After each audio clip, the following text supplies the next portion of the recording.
नए साल पर पंजाबी सिंगर दिलजीत दोसांझ ने प्रधानमंत्री नरेंद्र मोदी से मुलाकात की और फिर 1 जनवरी की रात 10:45 पर पीएम मोदी और दिलजीत ने कोलैब करके सोशल मीडिया इंस्टाग्राम पर एक रील पोस्ट की। इस रील पर 52 लाख से ज़्यादा लाइक्स आए और करीब 3,75,000 बार इस रील को शेयर किया गया है। वहीं दूसरी तरफ हाल ही में दिलजीत हिंदूवादी संगठनों और बीजेपी नेताओं के निशाने पर भी रहे। साथ ही उनके कॉन्सर्ट भी काफ़ी कंट्रोवर्सी से घिरे हुए रहे। लेकिन इसके बावजूद दिलजीत और पीएम मोदी की मुलाकात क्यों हुई और बीजेपी क्या हासिल करना चाहती है इन दोनों की मुलाकात से, आज का ये वीडियो इसी पर ही है कि आखिर मोदी और दिलजीत की मुलाकात के पीछे का असल सच क्या है। नमस्कार, आप देख रहे हैं दैनिक रेडियो और मैं कृष्णा अवतार दत्त हाजिर हूं आज का पॉलिटिकल पंचनामा लेकर। अब पीएम मोदी और दिलजीत की यह मुलाकात कई सवालों के घेरे में आकर खड़ी हो गई है। पहला सवाल तो यही उठता है कि आखिर इस मुलाकात में हुआ क्या। दरअसल 1 जनवरी को दिलजीत दोसांझ ने सोशल मीडिया प्लेटफॉर्म एक्स पर पीएम मोदी से मुलाकात की तस्वीरें शेयर की। उन्होंने पोस्ट में लिखा कि यह 2025 की शानदार शुरुआत है। प्रधानमंत्री नरेंद्र मोदी के साथ एक बहुत ही यादगार मुलाकात रही। हमने संगीत सहित और भी कई बातों पर चर्चा की। वहीं मुलाकात के दौरान दिलजीत ने पीएम मोदी को देखते ही उन्हें सैल्यूट किया। मोदी ने भी सत श्री अकाल कहकर दिलजीत का स्वागत किया। जब दिलजीत ने गुरु नानक पर गाना गाया तब मोदी ने टेबल पर थाप देनी शुरू कर दी। उन्होंने दिलजीत की पीठ भी थपथपाई। साथ ही मोदी ने दिलजीत से कहा कि हिंदुस्तान के एक गांव का एक लड़का दुनिया में नाम रोशन करता है तो अच्छा लगता है। आपके परिवार ने आपका नाम दिलजीत रखा है तो आप जीतते ही जाते हैं लोगों का दिल। वहीं दिलजीत ने भी पीएम मोदी की तारीफ करते हुए कहा, मैंने आपका एक इंटरव्यू देखा था। हमारे लिए प्रधानमंत्री एक बहुत बड़ा पद है। जब आप माँ और पवित्र गंगा को एक साथ लेकर चलते हैं ये दिल को छू लेता है, क्योंकि ये बात दिल से निकली है तभी ये बात दिल तक भी पहुंची है। इसके अलावा भी पीएम मोदी ने एक्स पर दिलजीत दोसांझ की पोस्ट को रीपोस्ट करते हुए लिखा, दिलजीत दोसांझ के साथ शानदार बातचीत। वह वास्तव में बहुमुखी प्रतिभा के धनी है। उनमें प्रतिभा और परंपरा का मिश्रण है। हम संगीत, संस्कृति और बहुत सारे माध्यम से एक दूसरे लोगों से जुड़े हुए हैं। लेकिन अब अचानक ऐसा क्या हुआ कि पीएम मोदी अचानक दिलजीत से मिलना पड़ा, क्योंकि दिलजीत तो लगातार विवादों के घेरे में रहते हैं। क्योंकि अक्टूबर से दिसंबर 2024 के दौरान दिलजीत दोसांझ ने भारत के कई बड़े शहरों में कॉन्सर्ट किए। इस दौरान दिलजीत अपने गानों, टिकटों की ब्लैक मार्केटिंग और शोज के माहौल को लेकर विवादों में रहे। उन पर कई आरोप भी लगे और 3 तो ऐसी बड़ी वजहों से भी वो लगातार चर्चा में बने ही हुए रहते हैं। पहली वजह, जैसा कि 31 दिसंबर 2024 को लुधियाना में दिलजीत दोसांझ का कॉन्सर्ट होना था।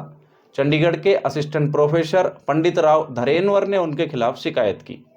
इसके बाद पंजाब सरकार के महिला एवं बाल विकास विभाग के उप निदेशक ने लुधियाना कलेक्टर को एक फॉर्मल नोटिस जारी किया, जिसमें शो में दिलजीत को शराब को बढ़ावा देने वाले गानों पर रोक लगाने की मांग की गई थी। वहीं प्रोफेसर धरेनवर ने दिलजीत पर आरोप लगाया था कि पटियाला पैग, 5 तारा ठेके जैसे गानों में शराब को प्रमोट किया जा रहा है। इन शिकायतों के बावजूद दिलजीत के कॉन्सर्ट में यही गाने गाए। हालांकि इनके गानों के लिरिक्स में कुछ बदलाव कर दिए गए थे। वहीं इससे पहले 14 दिसंबर को भी चंडीगढ़ के सेक्टर 34 में दिलजीत दोसांझ का कॉन्सर्ट था। इसमें जुडिशियल अधिकारियों के लिए अलग से जजेस लाउंज बनाया गया था। बिजनेस स्टैंडर्ड की रिपोर्ट के मुताबिक पंजाब और हरियाणा हाई कोर्ट के जजों और उनके परिवारों के लिए 300 से ज़्यादा वीआईपी पास जारी किए गए। इस कॉन्सर्ट में 35,000 से ज़्यादा लोग शामिल हुए, जिससे वहां रहने वाले लोगों को काफ़ी परेशानी हुई थी। वहीं इससे पहले 8 दिसंबर को इंदौर में दिलजीत का कॉन्सर्ट होना था। पूर्व मंत्री उषा ठाकुर ने कॉन्सर्ट का विरोध करते हुए कहा था कि इस तरह के आयोजन की अनुमति नहीं दी जानी चाहिए। यहाँ शराब पार्टी और नॉनवेज परोसा जाएगा, जो भारतीय संस्कृति के बिल्कुल खिलाफ है। वहीं बीजेपी विधायक रमेश मेंदोला ने आरोप लगाया था कि दिलजीत के कॉन्सर्ट का 5,000 रुपये का टिकट 50,000 रुपये में बिक रहा है। शराब परोसने की परमिशन भी दी गई है। और बीजेपी विधायक गोलू शुक्ला ने भी कहा था कि इस तरह के आयोजनों में नशा रोकने का हम विरोध करते हैं। चेतावनी देते हुए उन्होंने कहा था कि ऐसे आयोजनों की अनुमति ही नहीं दी जानी चाहिए। वहीं इसके अलावा विश्व हिंदू परिषद और बजरंग दल ने भी दिलजीत के कॉन्सर्ट का विरोध किया था और बजरंग दल ने तो प्रोग्राम के दौरान वहां 5-7 कार्यकर्ताओं के रहने की इजाज़त भी मांगी थी, लेकिन एडिशनल डीसीपी ने उनकी इस मांग को खारिज कर दिया था। हालांकि इन सब विवादों के बाद भी दिलजीत का कॉन्सर्ट हुआ और उन्होंने राहत इंदौरी का एक शेर सुनाते हुए कहा कि मेरे हुजरे में नहीं और कहीं पर रख दो, आसमां लाए हो ले आओ जमी पर रख दो। मेरे हुजरे में नहीं और कहीं पर रख दो, आसमां लाए हो ले आओ जमी पर रख दो। अब कहाँ ढूंढने जाओगे हमारे कातिल, आप तो कत्ल का इल्जाम हम ही पर रख दो। दरअसल दिलजीत दोसांझ पर हमेशा आरोप लगते रहते हैं, जैसे कि शराब और ड्रग्स को बढ़ावा देने के आरोप, क्योंकि 15 नवंबर 2024 को हैदराबाद कॉन्सर्ट से पहले भी दिलजीत को तेलंगाना सरकार का नोटिस मिला। इस नोटिस के मुताबिक दिलजीत स्टेज पर शराब या दारू जैसे शब्दों का इस्तेमाल नहीं कर सकते। इस पर दिलजीत ने स्टेज से अपनी नाराजगी जाहिर करते हुए कहा कि भारत के कलाकारों को अपने ही देश में गाने से रोका जाता है, जबकि अंतर्राष्ट्रीय कलाकारों को पूरी आज़ादी दी जाती है। फिर एक आरोप लगा एंटी बीजेपी मुद्दे को सपोर्ट का, जब 2020 में केंद्र की बीजेपी सरकार के खिलाफ किसान अपनी मांगों के लिए आंदोलन कर रहे थे। दिसंबर 2020 में दिलजीत किसानों का समर्थन करने सिंघू बॉर्डर पर पहुंचे थे। इस दौरान उन्होंने किसान आंदोलन के लिए 1 करोड़ रुपए का फंड भी दिया था। और जब फरवरी 2021 में इंटरनेशनल पॉप स्टार रिहाना ने भारत में किसान आंदोलन का समर्थन किया, तो दिलजीत ने रिहाना की जमकर तारीफ की और उनके लिए री रिहाना गाना भी रिलीज किया। दिलजीत के समर्थन से कंगना रनौत उन पर भड़क गई थी। सोशल मीडिया पर कंगना और दिलजीत ने एक दूसरे को काफ़ी ट्रोल भी किया था। फिर उन पर एक आरोप लगा खालिस्तान के समर्थन का, जब जून 2020 में दिलजीत ने अपनी मूवी पंजाब 1984 के गाने रंग रूट को इंस्टाग्राम पर शेयर किया। तब पहली बार उन पर दबी जुबान से खालिस्तान का समर्थन करने का आरोप लगा। तब कांग्रेस सांसद और वर्तमान केंद्र सरकार में मंत्री रवनीत सिंह बिट्टू ने कहा कि ये गाना दिलजीत के खालिस्तानियों के समर्थन में पोस्ट किया गया है। वहीं दिलजीत ने सफाई देते हुए कहा कि जिस गाने पर ऐतराज किया जा रहा है वह 2014 में रिलीज हुआ था। इस फिल्म और उसके गानों को सेंसर बोर्ड ने मंजूरी दी थी। इस फिल्म को नेशनल अवार्ड भी दिया गया था। फिर इस पर एफआईआर कैसे हो सकती है? अब इस फिल्म के गाने पर लोग हल्ला क्यों मचा रहे हैं? वहीं मार्च 2023 में कंगना रनौत ने दिलजीत को गिरफ्तारी की चेतावनी भी दी थी। दरअसल दिलजीत ने सोशल मीडिया पर एक पोस्ट शेयर करते हुए लिखा था, पोल्स आ गई पोल्स। दरअसल पंजाबी में पुलिस को पोल्स कहते हैं। पंजाब पुलिस द्वारा खालिस्तान समर्थकों की गिरफ्तारी के बाद पोल्स शब्द काफ़ी ट्रेंड बन गया था। वहीं कंगना रनौत ने भी इंस्टाग्राम स्टोरी में लिखा था, वो सभी जो खालिस्तानियों का सपोर्ट कर रहे हैं, याद रखना अगला नंबर तुम्हारा है, पोल्स आ चुकी है। जिस पर दिलजीत ने पंजाबी में इंस्टाग्राम पर एक नोट शेयर करके कहा था कि मेरा पंजाब फलता फूलता रहे। लेकिन अब इन सब के बावजूद फिर से वही सवाल उठता है कि पीएम मोदी ने दिलजीत से मुलाकात क्यों की?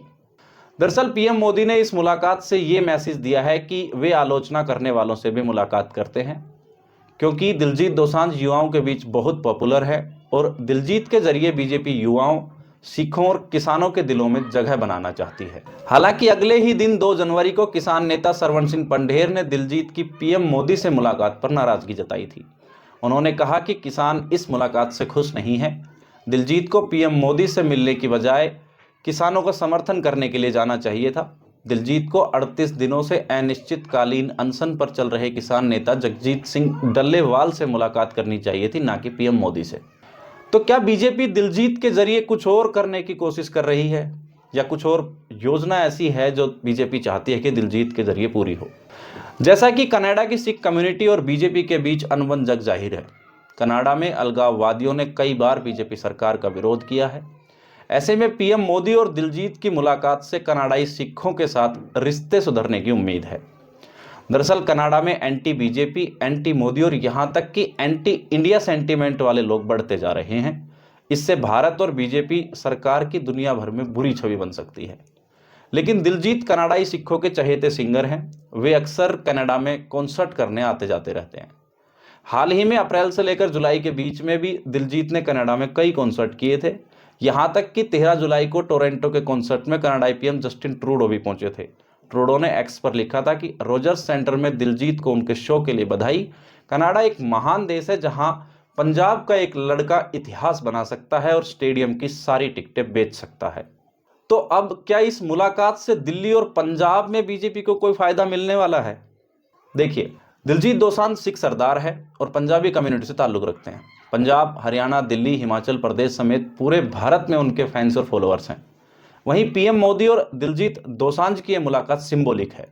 इस मुलाकात की असल वजह तो सामने नहीं आई है, लेकिन अगर यह मुलाकात राजनीतिक मुद्दे पर हुई होगी तो दिलजीत खुलकर बीजेपी को वोट करने की मांग करेंगे। लेकिन फिलहाल ऐसा कुछ नहीं हुआ है, इसलिए बीजेपी का इस मुलाकात से भी कोई राजनीतिक फायदा नहीं उठा सकती।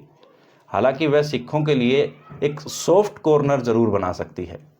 वहीं दूसरी तरफ दिल्ली में सिख समेत पूरी पंजाबी कम्युनिटी के करीब 19% वोटर है। यहाँ करीब 5% आबादी सिख कम्युनिटी की है। दिल्ली की 70 में से 13 विधानसभा सीटों में सिख कम्युनिटी का प्रभाव है, जिनमें रजौरी गार्डन, नई दिल्ली, चांदनी चौक और तिलक नगर जैसी सीटें शामिल है। अब 2020 में बीजेपी यहाँ केवल 8 सीटें जीत सकी थी। हालांकि 2024 के लोकसभा चुनाव में बीजेपी ने यहाँ की सभी 6 सीटों पर पूर्ण अपना कब्जा बनाया हुआ था। वहीं इसके अलावा पंजाब में भी करीब 58% आबादी सिख कम्युनिटी की है, जिनका प्रभाव पंजाब की सभी 117 विधानसभा सीटों पर है। किसान आंदोलन और अकाली दल के अलायंस से अलग होने के कारण बीजेपी यहाँ कमजोर हुई है। वहीं 2022 में बीजेपी यहाँ केवल 2 विधानसभा सीटें जीत पाई थी। 2024 के लोकसभा चुनाव में तो यहाँ तक हुआ कि बीजेपी पंजाब में अपना खाता भी नहीं खोल सकी। तो ये भी इस मुलाकात का एक मकसद हो सकता है कि बीजेपी दिल्ली में दिलजीत के जरिए लोकसभा के साथ साथ विधानसभा में भी अपना कब्जा करने की योजना कर रही हो। वहीं दूसरी तरफ पंजाब के लोगों में अपना भरोसा कायम करने का प्रयास कर सकती है। हालांकि अभी तक इस मुलाकात का असल मकसद सामने नहीं आया है। देखते हैं आगे होता है क्या। तो ये था आज का पॉलिटिकल पंचनामा, जिसमें हमने जाना कि दिलजीत और मोदी की मुलाकात के पीछे की क्या क्या वजह हो सकती है। फिर किसी बहुचर्चित मुद्दे के साथ हाजिर होऊंगा। तब तक के लिए नमस्कार, धन्यवाद।